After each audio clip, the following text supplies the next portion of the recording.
ঠিক কলা মালিক ওখানে তো কলা কেন? কলা আমরা বিক্রি করি। কলা বিক্রি করো এই দোকানে কি কোনো? আচ্ছা দেন না, আমরা নিব না। আচ্ছা যাই হোক, এত কলা দিয়ে কি করবো? একদিনে কি এত কলা খেতে পারবা? তোমরা খাবা? আমরা খাবো। দাঁড়াও।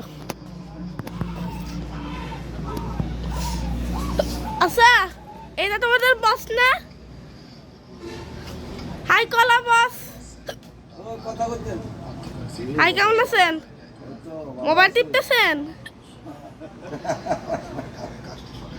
আচ্ছা ভাই, যদি হঠাৎ করে কেউ আপনাদের কলা চুরি করে নিয়ে যায় নাহলে কি হবে? আমি কিছু জানি না, আপনি যে এরকম ভাবে মোবাইলে তাকিয়ে আছেন, বাবা আপনার কলা এক্ষুনি কি আমরাই চুরি করে নিয়ে যেতে পারবো। কি চুরি করে নিয়ে যেতাম? ঠিক আছে বাবা রে।